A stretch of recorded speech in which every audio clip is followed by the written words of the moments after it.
जो गीता ज्ञान दाता है वो केवल अपने स्तर की भक्ति ही बता रहा है, और पूर्ण मोक्ष यदि चाहिए अर्जुन किसी भी भक्त को, अर्जुन के माध्यम से सर्व मानव समाज को संदेश दिया गया, तो उसको चाहिए कि वो तत्वदर्शी संत की खोज करे और फिर उस परमेश्वर की शरण में जावे, उसके तत्वदर्शी संत के बताए अनुसार साधना करके उस परमेश्वर की शरण में जावे, जहाँ जाने के बाद साधक फिर लौटकर कभी संसार में नहीं आते।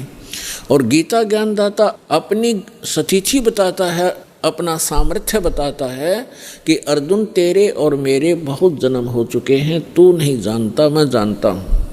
श्रीमद् भगवत गीता अध्याय नंबर 4 के श्लोक नंबर 5 और 9 में, श्रीमद् भगवत गीता अध्याय नंबर 2 के श्लोक 12 में, गीता अध्याय नंबर 10 के श्लोक नंबर 2 में गीता ज्ञानदाता स्पष्ट करता है कि अर्जुन तेरे और मेरे बहुत जन्म हो चुके हैं, तू नहीं जानता मैं जानता हूँ।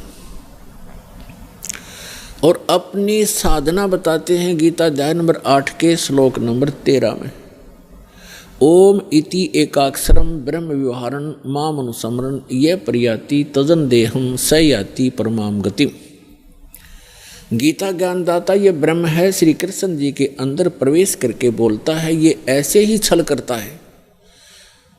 गीता अध्याय नंबर 4 के श्लोक नंबर 9 में ये स्वयं कहता है कि मेरे कर्म और जन्म दिव्य है, अलौकिक है, तो ये इसके कर्म हैं। गीता अध्याय नंबर 7 के श्लोक नंबर 24-25 में स्वयं स्वीकार करता है कि अर्जुन मैं अपनी योग माया से छुपा रहता हूँ, मैं कभी किसी के समक्ष अपने यथार्थ रूप में नहीं आता, और ये मूर्ख लोग जन समुदाय मुझे कृष्ण रूप में, व्यक्ति रूप में आया हुआ मान रहे हैं।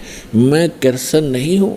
भूत की तरह, प्रेत की तरह बोल रहा था उसके अंदर कि मैं कृष्ण नहीं हूँ, मैं तो अपनी योग माया से छुपा रहता हूँ। गीता अध्याय नंबर 11 के श्लोक नंबर 32 में कहता है कि अर्जुन मैं काल हूँ और अब मैं परिवर्त हुआ हूँ, अब आया हूँ।